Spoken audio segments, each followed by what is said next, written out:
Hello guys, welcome to my channel dreams club diary. तो आज जो मूवी मैं आपको एक्सप्लेन करने वाली हूँ उसका नाम है मोआना। तो मूवी की स्टार्टिंग ऐसे वक्त को दिखाते हुए होती है जब इस दुनिया में पानी ही पानी था, हर तरफ ओशंस थे और तभी वहाँ पर एंट्री हुई लैंड गॉडेस की, जिसका एक जेम की तरह दिखने वाला ग्रीन कलर का हार्ट था। उसने वो जेम ओशन में फेंक दिया।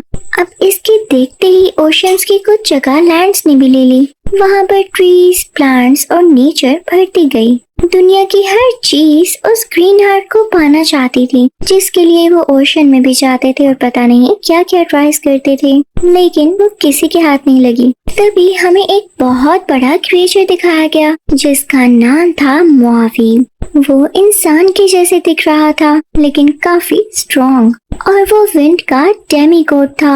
अब वो भी उस गॉडेस के हार्ट यानी जेम को पाने के लिए उस आइलैंड तक जाता है और अपनी काफी फॉर्म्स बदल के वो हार्ट चुरा ही लेता है। लेकिन जैसे वैसे करता है चारों तरफ डार्कनेस फैल जाती है और अब अपनी शिप में निकल जाता है। तभी सामने से उसके सामने एक और डेमीगॉड आता है जो कि आग का डेमीगॉड था।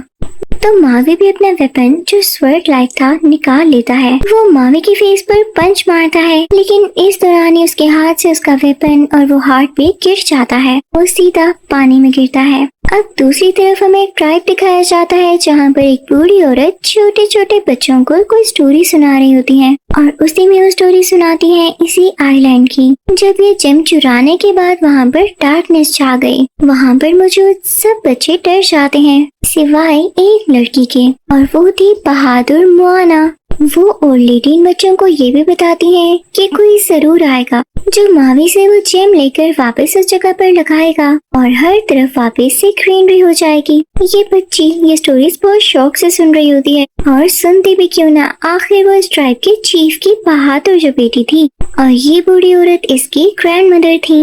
इधर में उसके फादर यानी इस ट्राइब के चीफ वहाँ पर आ जाते हैं, मोआना को उठा लेते हैं। लेकिन साथ ही जब वहाँ पर कुछ पर्दे गिरते हैं तो उन पर कुछ मॉन्स्टर्स की पिक्चर्स देख के बाकी बच्चे रोना शुरू हो जाते हैं। तो चीफ उन्हें संभालने लगता है और मोआना अपने फादर की गोद से उतरते हुए उस पर्दे को उठाकर बाहर जाती है। वो सीधा ओशन तक निकल जाती है जहाँ पर उसे एक छोटा सा टर्टवाइज दिखता है जिसे कुछ बर्ड्स तंग कर रहे होते हैं। तो मोआना एक लीफ लेकर उसे ओशन तक लेकर आती है।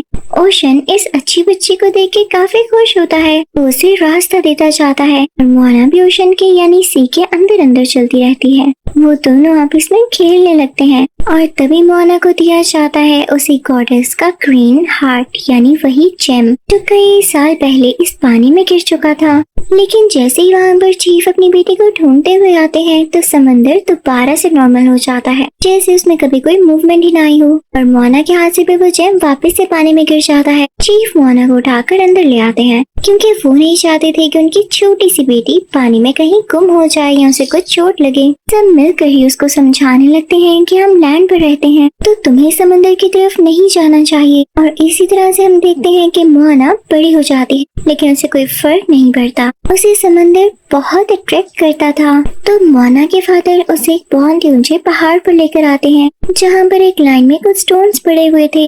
तो वो अपनी बेटी को बताते हैं कि जो चीफ बनता है वो यहाँ पर आकर स्टोन रखता है और मैं चाहता हूँ कि मेरी बेटी अगला स्टोन रखे, तो तुम्हें अपने ट्राइब के लिए रिस्पॉन्सिबल होना होगा। अब मेरी तो इतनी एज नहीं रही कि मैं हर चीज का ख्याल रख सकूं। तो मोआना समझ जाती है और अब काफी रिस्पॉन्सिबल हो जाती है। एक दिन उसके कुछ दोस्त उसे बताते हैं कि हमें यहाँ पर कोई फिश नहीं मिल रही। तो मोआना उन्हें सजेशन देती है कि सी में आगे जाकर देखोगे तो हो सकता है कि फिशेस मिल जाएं। लेकिन तभी वहाँ पर ट्राइब के चीफ यानी मोआना के फादर आ जाते हैं और उन्हें सबके सामने डांटते हुए कहते हैं कि जब मैंने तुम्हें मना किया है किसी में नहीं जाना तो तुम सबको क्यों कह रही हो और खुद भी जाने का क्यों सोच रही हो। मोआना को बहुत बुरा लगता है। तब उसकी मदर उसके पास आती है और उससे कहती हैं कि मेरी प्यारी बेटी, तुम्हारे पापा तुम्हें इसलिए मना करते हैं क्योंकि बचपन में उन्होंने अपने दोस्त को इस सी में खो दिया था,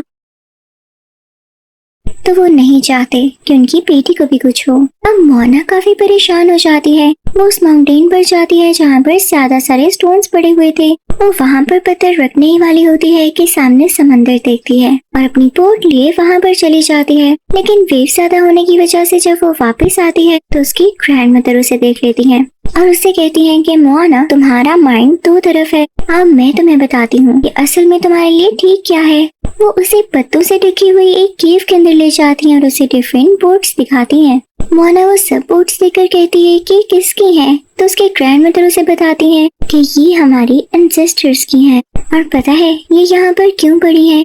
क्योंकि कई साल पहले जब मावी ने उस गॉडेस का दिल चुराया था तो हर तरफ अंधेरा हो गया और ओशन में भी गुस्सा आ गया, जिससे वो हमारी बोट्स को डिस्ट्रॉय करने लगा और तभी से हमने सी में बोट्स ले जाना बंद कर दी। वरना हमेशा ऐसे होता था कि जब भी हमारे ट्राइब में कोई चीफ बनता तो उसे पूरे ओशन की सैर करवाई जाती। तो मोना कहती है, दादी जान तभी मेरे में ये बात मेरे एंसेस्टर से ही तो आई है। अगर हर चीफ को ओशन की सैर करवाई जाती थी तो मुझे क्यों नहीं? तो उसकी दादी जान उससे कहती हैं, हाँ मैं जानती हूँ मोना। वो उसे उस गॉडेस का हार्ट देती हैं और कहती हैं कि मैं ये भी जानती हूँ कि ओशन ने तुम्हें ये हार्ट दिया था जब तुम छोटी बच्ची थी, लेकिन तब तुम्हें इतनी सेंस और पावर नहीं थी कि तुम ओशन के आगे तक जा सकती। अब ये स्टोन मैं तुम्हें खुद दे रही हूँ कि ओशन तुम्हें चुन चुका है उस एविल मावी से लड़ने के लिए। और साथ ही उसे आसमान पर कुछ स्टार्स दिखाती हैं जो कि एक मैप की तरह गाइड करेंगे।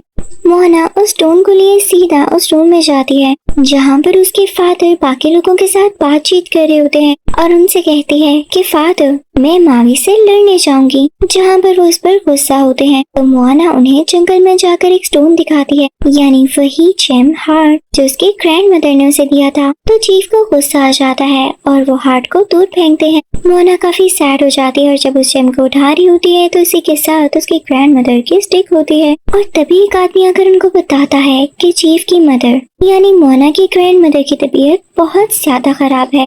वो दोनों उनके पास जाते हैं तो मोना की दादी जान उसके कान में कहती हैं, मोना तुम्हें मामी से लड़ने जाना होगा और ताकि तुम्हारा स्टोन कोई न देख सके तुम मेरा लॉकेट रख लो। अब मोना वो लॉकेट पहनते हुए और उसमें वो जेम हार्ट रखकर सीधा ओशन की तरफ निकल जाती है। वो अपनी शिप तैयार करती है और उसमें कुछ सामान भी रखती है। ये सब मोना की मदर को भी पता था और वो उसे सपोर्ट करती है। अब मोना जब अपनी शिप लेकर ओशन में जा रही होती है तो ओशन खुद उसके लिए रास्ता बनाता जाता है और ग्लो करने लगता है ताकि मोना ठीक से देख सके। मोना देखती है कि उसका चिकन भी उसी शिप में है और अब वो एक साथ सफर करने लगते हैं। थोड़ा आगे जाकर समंदर की वेव्स काफी ज्यादा हो जाती हैं और उनकी शिप उलट जाती है। मोना से वो ठीक नहीं हो रही होती लेकिन वो फिर भी नहीं घबराती और ओशन से कहती है कि मेरी मदद करो, लेकिन ऐसा नहीं हो पाता और वो बेहोश हो जाती है। लेकिन जब अगली सुबह उसकी आंख खुलती है तो उसका चिकन और वो खुद इवन उनकी शिप भी समंदर के किनारे पर होती है जहाँ पर उसे कुछ रॉक्स पर ड्राइंग्स बनी हुई दिखाई देती हैं, यानी यहाँ पर कोई रहता है। और तभी उसे एक बड़ा सा शैडो दिखाई देता है जो कि मावी का था। मावी गाना गाते हुए मोना को अपने साथ एक केव में ले जाता है, उसे बंद कर देता है ताकि वो मोना की शिप को वहाँ से दूर ले जा सके और वो ऐसा ही करता है। लेकिन मोना केव से बाहर आ जाती है और उस शिप पर आ जाती है जहाँ पर वो मावी को वही ग्रीन जेम दिखाती है, लेकिन मावी उसे दूर फेंक देता है। लेकिन वो ओशन उस हार्ट को यानी उस जेम को वापस लेकर आता है। अब मोना उस जेम से मावी को टीज करने लगती है क्योंकि मावी उससे डर रहा था। वो उसे इस जेम से टीज कर ही रही होती है कि उन पर कुछ एरोज आकर गिरते हैं। तो मावी उसको बताता है कि ये सी पायरेट्स हैं जो कि कोई कोकोनट आर्मी है और ये इसी जेम को देखकर आए हैं। तुमने गलत काम किया। अब उनकी शिप पर तो जैसे एरोस की बारिश हो जाती है और इसी में वो जेम शिप पर गिर जाता है तो उसे वो चिकन खा लेता है। अब वो कोकोनट आर्मी उस चिकन को ही अपने साथ ले जाते हैं। जब मावी मोना की कोई हेल्प नहीं करता तो मोना खुद ही शिप का ओर उठाती है और उनकी बोट तक जाते हुए उस चिकन को वापस ले आती है। जैसे ही मोना अपनी शिप में जंप करती है तो वो चिकन भी उधर जाकर गिरता है और उसके गले से वो जेम बाहर आ जाता है। लेकिन ये दोनों अब जिस जगह पर होते हैं, अगर आपको जानना है कि आगे क्या हुआ, then like, subscribe and share and comment for part 2।